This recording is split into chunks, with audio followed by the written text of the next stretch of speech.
et bienvenue à votre émission Accès MRC, une émission où on parle des enjeux importants pour la MRC Maria-Chapdelaine. Cette semaine, on va parler de l'organisme du bassin versant Lac-Saint-Jean avec Madame Anne Malamoud, qui est directrice générale. Bonjour Anne. Bonjour. Ça va bien? Oui, et toi? Oui.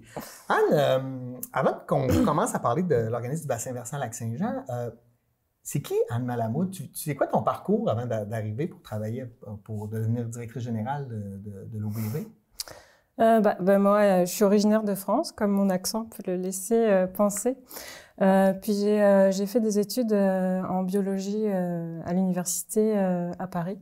Donc j'ai une formation de biologiste. Puis j'ai aussi une petite formation en aménagement du territoire au niveau de la maîtrise. Donc ça, c'est au niveau de mon parcours universitaire. Puis, ça fait maintenant presque 15 ans que je suis arrivée dans la région du Saguenay-Lac-Saint-Jean. Et j'ai commencé à travailler pour l'organisme de bassin versant en 2010. Déjà à titre de chargée de projet. Et depuis 2015, donc, je suis directrice générale de l'OBV. Bon, mais bravo. Merci. On va commencer par la base. Organisme de bassin versant Lac-Saint-Jean. C'est quoi un bassin versant? Est-ce que, tu sais, je pense que c'est la base là, pour comprendre de quoi on va parler tout le long de cette entrevue-là. Ben oui, c'est important. Un bassin versant, en fait, c'est un territoire. Et c'est le territoire dans lequel toute l'eau qui circule va se diriger à un moment donné vers un même point. On peut imaginer, par exemple, un bol. Toute l'eau qui va tomber à l'intérieur du bol va à un moment donné atterrir dans le fond du bol. L'eau qui tombera à l'extérieur du bol, elle va pas faire partie de ce bassin versant-là. Parce qu'elle va aller se déverser ailleurs. Ouais, c'est ça. Et nous, notre bol, est-ce que ça serait le lac Saint-Jean? Effectivement, on a les grandes rivières. On a un territoire qui est assez vaste, le bassin versant du lac Saint-Jean, c'est 72 500 km². Puis on a à l'intérieur de ce bassin versant-là, on a beaucoup d'autres bassins versants. En fait, c'est comme un petit peu des poupées russes, ça s'emboîte les uns dans les autres. La MRC Maria-Chapdelaine, par exemple, on a le grand bassin versant de la rivière Mistassini. Okay. Mais à l'intérieur de ce bassin versant-là, il y a plein d'autres petits lacs et cours d'eau qui s'emboîtent tous les uns dans les autres. Et à un moment donné, ça se dirige vers le lac Saint-Jean. Ces petits cours d'eau-là se déversent dans la Mistassini, qui va descendre jusqu'au lac Saint-Jean. Ouais, c'est ça. C'est comme ça que ça fonctionne. Ouais, tout à fait. D'accord. Donc, l'OBV, je vous dis OBV, le pour organisme de bassin versant Lac-Saint-Jean, fête ses 10 ans cette année. Premièrement, à quoi ça sert l'organisme de bassin versant? C'est quoi votre travail sur le terrain? Nous, notre objectif, c'est de mettre en place une gestion de l'eau à l'échelle du bassin versant. En fait, on appelle ça la gestion intégrée de l'eau. Okay. Notre mission, on l'a reformulée dernièrement avec les membres de notre table de concertation. Je vais vous la dire, elle est un petit peu longue. Oui. En fait, notre mission, c'est de mobiliser la population autour des enjeux de protection, restauration et valorisation de la ressource en eau, en misant sur un équilibre entre les fonctions du milieu et entre les usages de l'eau, et en misant sur la concertation. Donc la concertation, c'est vraiment un élément important. Nous, qu'est-ce qu'on fait en fait en tant qu'organisme de bassin versant? C'est qu'on travaille en concertation avec les acteurs de l'eau de notre territoire. OK. Puis c'est qui ces acteurs de l'eau-là? En fait, un acteur de l'eau, ça peut être n'importe qui. N'importe qui. Nous, en fait, pour être membre de notre organisation, pour faire partie de notre table de concertation et travailler avec nous, il faut être une organisation. Mais une organisation, ça peut être une entreprise privée, ça peut être une association de riverains, une municipalité. Les gens organisés ensemble? Les gens qui sont structurés, parce que nous, on travaille avec des représentants, on ne travaille pas avec des individus. Okay. Donc, à notre table de concertation, c'est vraiment notre outil principal avec lequel on réfléchit, on discute. On a différents secteurs représentés. Oui, c'est quoi ces secteurs-là? Secteur municipal. Okay, donc les représentants des villes, c'est les MRC. Okay. Donc, on a les MRC de notre bassin versant qui sont là. Après, on a le secteur communautaire, où on a, par exemple, des associations de riverains, des représentants d'associations de riverains. On a des groupes un petit peu plus environnementalistes, comme la Société de gestion environnementale ou le Conseil régional de l'environnement.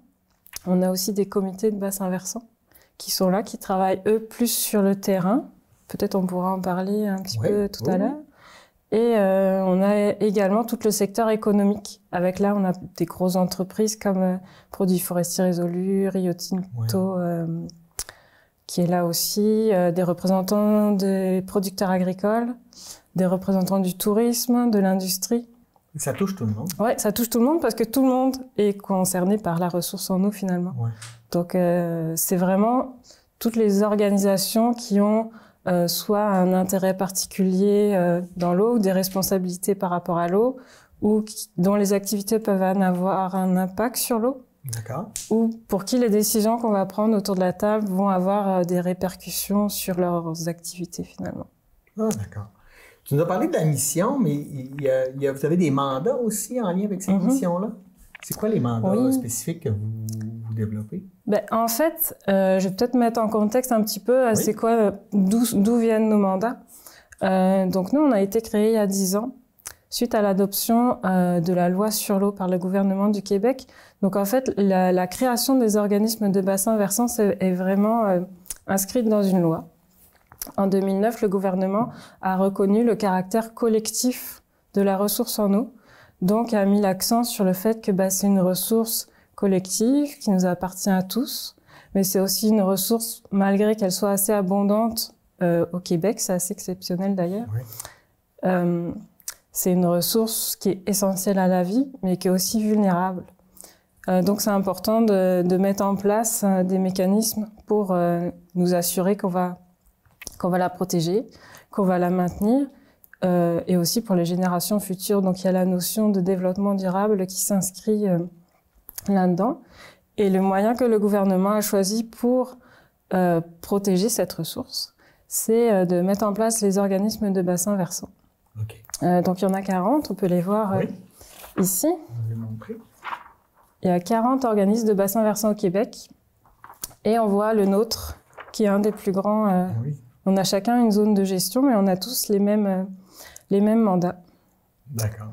Donc, nos mandats, c'est de travailler principalement autour d'un outil de planification du territoire qui s'appelle un plan directeur de l'eau. Donc, le plan directeur de l'eau, c'est vraiment un document qui permet d'avoir un portrait du territoire, de déterminer c'est quoi les problématiques en lien avec l'eau sur le territoire à travers plusieurs enjeux. Et puis ensuite, ça permet également de déterminer des orientations vers quoi on veut s'en aller collectivement, qu'est-ce qu'on veut atteindre par rapport à notre ressource, toujours en lien avec les enjeux de l'eau. Ouais. Et on a aussi un plan d'action. C'est pas l'OBV qui réalise des actions, par contre, c'est vraiment les acteurs que j'ai nommés tout à l'heure qui sont, eux, responsables de l'application de toutes ces actions pour justement le maintien de l'équilibre entre les écosystèmes, la ressource en eau et les activités humaines. Vous êtes à l'écoute de vos membres aussi pour prendre des décisions, j'imagine? En fait, non seulement on est à l'écoute, mais c'est eux qui prennent les décisions puisqu'on travaille en concertation avec eux. Donc, le plan directeur de l'eau, on l'a travaillé avec ses membres. Et les éléments qui sont dedans ont été approuvés. Il y a eu différentes étapes, il y a eu différents ateliers de travail, différentes consultations qui ont été mises en place. Puis c'est ça. Même si notre mandat il est dicté par le gouvernement, le travail qu'on fait ici, c'est vraiment pour répondre aux besoins et aux problématiques de notre territoire et de notre milieu finalement. Est-ce que c'est difficile d'arriver à un consensus à travers des membres qui sont assez hétéroclites? On parle de grandes entreprises, d'associations de riverains, etc. Est-ce que c'est quand même facile d'arriver à une bonne entente à travers des gens qui viennent de milieux totalement différents? Ce que je trouve intéressant, justement, c'est que c'est très dynamique parce qu'il y a des gens qui viennent de tous les horizons. Donc, c'est vraiment intéressant de voir les échanges qu'il peut y avoir autour de la table. Et c'est pas conflictuel du tout, là. Je pense que chacun s'exprime. L'eau, c'est quand même... c'est majeur, là. Oui, puis tout le monde veut, j'imagine, bien préserver tout le monde, la ressource. Effectivement. Puis, nous, on fait un plan, on détermine des grands objectifs, des grandes orientations. Donc, je pense que c'est quand même assez facile de mettre tout le monde d'accord pour dire on veut protéger notre eau potable, On veut s'assurer que l'ensemble de la population ait un accès suffisant à l'eau. On veut maintenir la qualité de la baignade. Oui. Je pense que c'est des enjeux qui sont tellement évidents que c'est ça. Il n'y a pas de, il y a pas de problématique particulière. Là, vous fêtez vos 10 ans cette année. Est-ce qu'il y a des activités spéciales pour célébrer ces 10 années-là? Oui.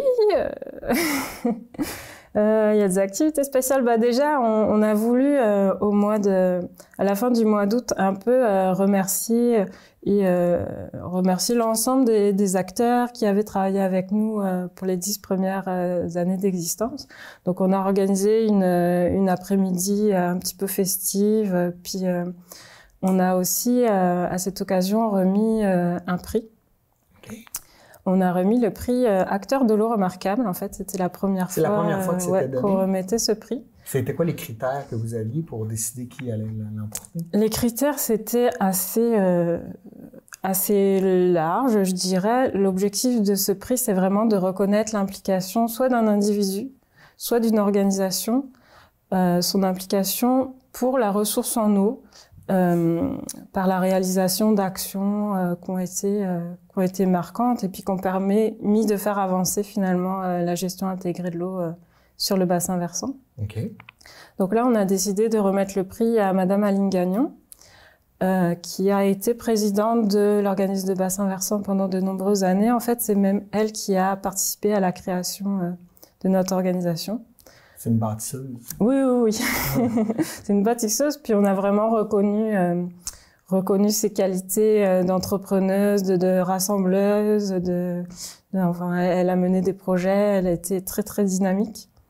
Donc, on a voulu souligner comme ça son implication. Puis, à l'occasion, on pourra remettre de nouveau... Vous allez le faire toutes les années? C'est un prix qui va revenir à toutes les années? C'est pas défini. Non, quand on sentira qu'il y aura... Si quelqu'un le mérite. Ouais, c'est ça. On pourra remettre ce prix. Oui. Elle devait être heureuse qu'on reconnaisse aussi. C'est le fun. Quand on a construit quelque chose dans un milieu, qu'on sent que les gens reconnaissent que ça a fait œuvre utile, en fait, puis que ça continue, puis que ça perdure dans le temps. Oui, je pense que c'est important. Puis il y a vraiment des acteurs sur notre territoire qui ont une implication assez remarquable. Donc, ça vaut la peine de rappeler que c'est des intervenants qui ont marqué, puis de souligner, de les reconnaître de cette façon-là. Maintenant, vous vous retrouvez après 10 ans. Est-ce que vous avez sans dire une réorientation, mais c'est quoi maintenant, quand vous regardez en arrière, qu'est-ce que vous avez accompli?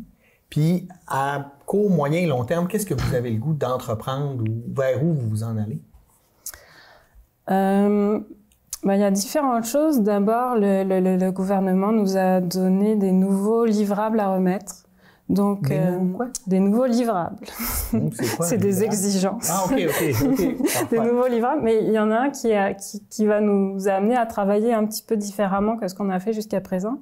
Notamment, il faut qu'on détermine des objectifs de conservation pour les milieux humides et hydriques de notre territoire. OK. Donc ça, c'est un gros travail qu'il faut qu'on fasse aussi en concertation avec les acteurs, principalement les acteurs du monde municipal. Parce que c'est eux qui sont touchés par ça aussi. Oui, effectivement. Mais également d'autres intervenants. Puis ces objectifs de conservation, ils sont pas obligés d'être très précis. Ça peut être par exemple, sur le bassin versant de la rivière Mistassini, on pourrait dire on pense que c'est important de conserver les milieux humides qui peuvent avoir des fonctions de filtration de l'eau qui permettraient de protéger les sources d'eau potable. Okay. Ça pourrait être quelque chose comme ça. Mais ça va nous demander de faire une analyse un petit peu plus poussée de notre territoire pour vraiment mieux déterminer, comprendre c'est quoi les fonctions des différents milieux, que ce soit les milieux humides ou hydriques. Donc vraiment une analyse qui va nous permettre de dire ok, ce milieu-là, il a une valeur particulière parce qu'il va jouer un rôle de filtration ou un rôle de maintien de l'équilibre, par exemple en période de sécheresse, en période d'inondation. Donc d'essayer de comprendre quels sont les milieux humides les plus importants, les plus prioritaires à sauvegarder. Oui. Par exemple, ça va nous donner une autre vision de notre territoire. Donc ça va être un gros travail qu'on va réaliser dans les prochaines années. OK. Puis, est-ce que vous avez d'autres objectifs à long terme ou que vous-même, vous avez décidé, qui ne sont pas nécessairement dictés par le gouvernement? Oui. C'est sûr que on a eu une réflexion avec le conseil d'administration, on a effectué une planification stratégique dernièrement, et il y a des valeurs fortes qui sont ressorties puis qui vont guider un petit peu ce qu'on va faire dans les prochaines années. L'engagement. L'engagement, c'est une valeur indispensable quand on veut faire la gestion intégrée de l'eau, que ce soit de la part déjà des employés de l'organisation, des membres de la table de concertation, des différents acteurs du territoire, mais aussi des citoyens, parce qu'on a tous une petite part à faire. Hein. Quand on parle d'eau, on utilise tous de l'eau. Ouais. Puis on a tous... Il y a forcément quelque chose qu'on peut faire pour nous assurer que soit on va avoir une consommation responsable ou qu'on va avoir des activités qui vont minimiser l'impact qu'on pourrait avoir sur l'eau. Donc, on a décidé... bon, ça, c'est notre première valeur. Ensuite, on a la concertation, parce que c'est indispensable de nous assurer que toutes les décisions, les orientations qui vont être prises, ça va se faire à partir d'une décision qui va être commune aux différents acteurs. Ouais. Donc, c'est certain qu'on va continuer de travailler en mettant l'accent sur la concertation. La crédibilité, évidemment, on veut toujours nous assurer que les éléments d'information qu'on va amener aux différents acteurs pour qu'ils prennent leurs décisions, elles vont être justifiées, elles vont être démontrées scientifiquement. On veut leur apporter les moyens, l'information nécessaire et la connaissance pour qu'ils soient à même de prendre une décision adéquate. Okay. Puis il y a aussi l'éducation. Ça, c'est un élément important parce que jusqu'à présent, on avait travaillé principalement avec des organisations, mais on aimerait plus ouvrir nos activités et puis nous faire connaître ou faire connaître les valeurs, les enjeux de l'eau, les problématiques de l'eau à l'ensemble de la population. Donc, les jeunes, les personnes, tout le monde utilise l'eau, en fait, mais des fois, comme simple citoyen, on n'est pas affilié à un organisme ou quelque chose, mais c'est important de savoir pourquoi la protéger, comment la protéger, qu'est-ce qu'on peut faire comme citoyen pour protéger l'eau. Donc, c'est vers ça qu'on veut orienter aussi nos activités. Donc, on n'a pas encore déterminé comment, mais on a déjà quand même travaillé autour du mois de l'eau, qui est le mois de juin. On travaille avec l'organisme de bassin versant du Saguenay pour qu'il y ait plein d'activités qui se déroulent sur le thème de l'eau, que ce soit des activités plus éducatives ou même du loisir, de découverte. L'objectif, c'est de parler d'eau et de faire prendre conscience finalement à la population, aux citoyens de l'importance de cette ressource, mais que ce soit pour la consommation d'eau potable ou pour les loisirs, la baignade, la pêche. Donc, c'est une façon aussi de conscientiser les gens à l'importance de protéger ce patrimoine. Nous, on est chanceux, on en a beaucoup, il faut la protéger parce qu'il y a des endroits où il y en a très peu. Puis... c'est ça, on a quand même une responsabilité par rapport à ça. Il y en a beaucoup. Du coup, on ne s'en rend pas forcément compte que nos activités peuvent avoir des impacts. Oui, des impacts négatifs, puis que peut-être un jour, la ressource va se raréfier, puis ça pourrait arrêter d'être potable aussi. Tout à fait, ouais. Puis quand on regarde en arrière, les 10 dernières années, de quoi vous êtes fiers d'avoir accompli? Puis est-ce qu'il y a des choses que vous auriez pu faire différemment ou que je ne sais pas si c'est à refaire, vous aimeriez améliorer? C'est sûr qu'on a quand même beaucoup travaillé avec les acteurs de notre table de concertation. Il y a quelque chose dont on est quand même assez fiers, je dirais, c'est on a mis sur pied ce qu'on appelle le fonds bleu. Et le fonds bleu, c'est un petit financement qu'on met à la disposition des organisations pour les encourager, pour les inciter à réaliser des actions qui vont permettre d'atteindre les objectifs qu'on a fixés dans le plan directeur de l'eau. Donc, amener les participants ou les membres à travailler, tout le monde travaille dans le même sens.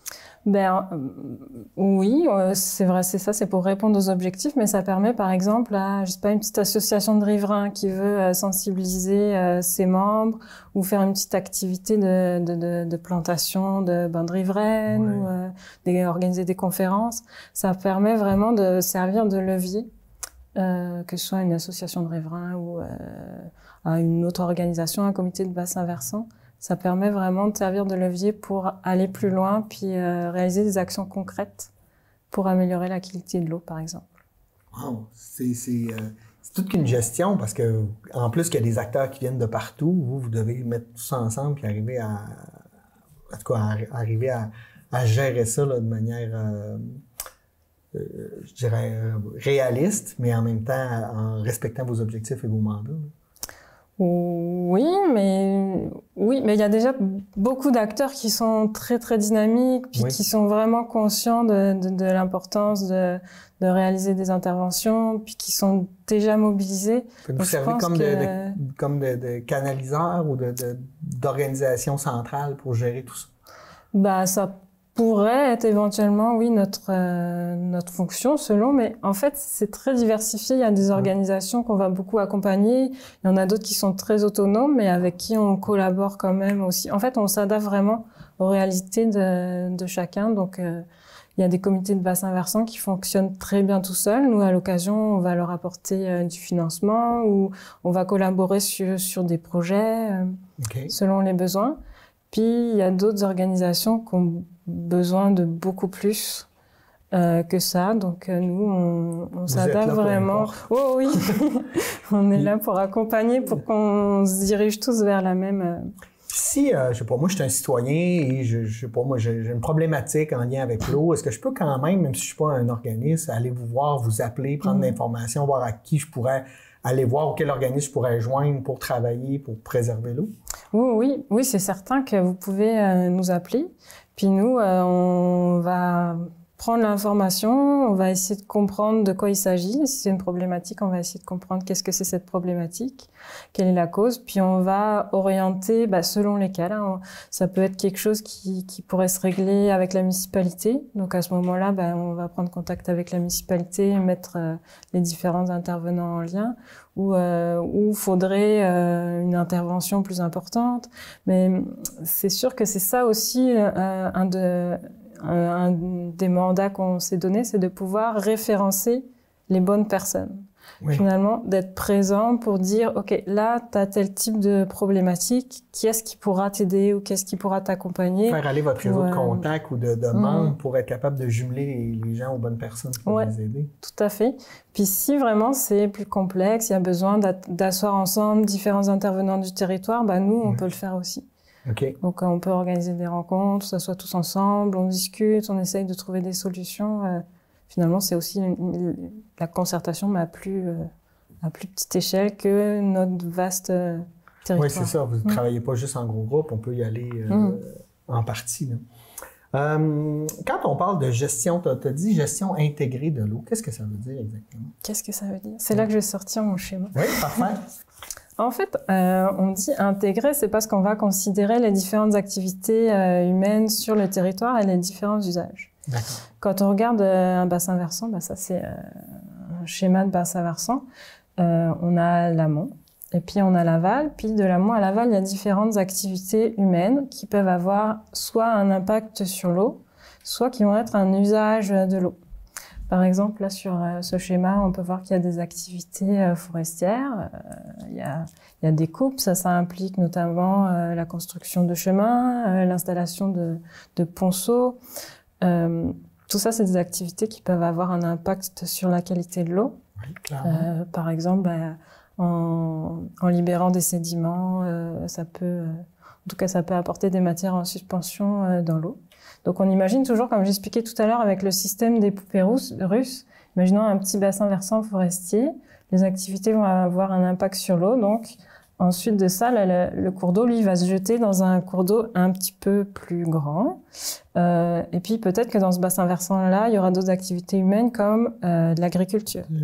Donc à ce moment-là, les différentes activités des producteurs agricoles aussi vont avoir un impact. Ça peut être l'utilisation de pesticides, de fertilisants, ça peut être différentes pratiques qui vont faire en sorte qu'il va y avoir de l'érosion au niveau des sols. En fait, il y a différents éléments aussi qui peuvent avoir un impact, donc ça va s'accumuler. On veut garder, par exemple, une bonne qualité de l'eau parce que si la prochaine partie, c'est touristique, les gens vont venir, on veut s'assurer que la qualité de l'eau est bonne. Tout à fait. Oui. Ou si il y a une municipalité qui a sa prise d'eau potable. C'est sûr qu'il faut s'assurer qu'en amont, les activités humaines, elles vont pas avoir un impact trop important sur la qualité de l'eau parce qu'à ce moment-là, il y a des enjeux économiques aussi.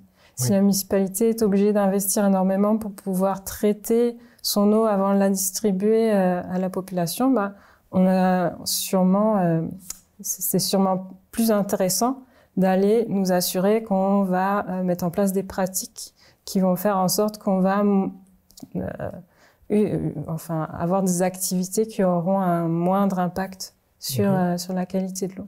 Donc en fait, les actions là qu'on propose dans notre dans notre plan directeur de l'eau, c'est ça, comment modifier nos pratiques pour nous assurer d'avoir un impact minimum sur la qualité de l'eau. Puis la gestion intégrée de l'eau, c'est vraiment de considérer l'ensemble de ces activités-là et les usages, que ce soit consommation d'eau potable, la baignade, le récréotourisme, etc.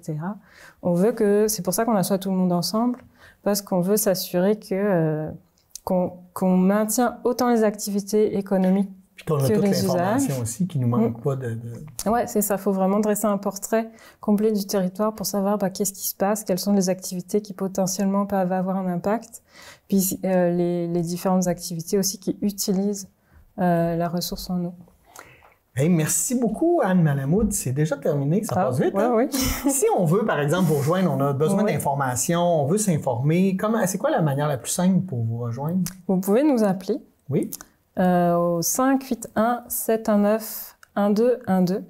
On a différents numéros de poste parce qu'on est quand même une petite équipe, on est 5 personnes. D'accord. Mais pour me rejoindre, on peut faire le 230, on peut faire aussi le 231, le 235. Sinon, vous pouvez nous rejoindre par courriel, c'est info@obvlacestjean.org.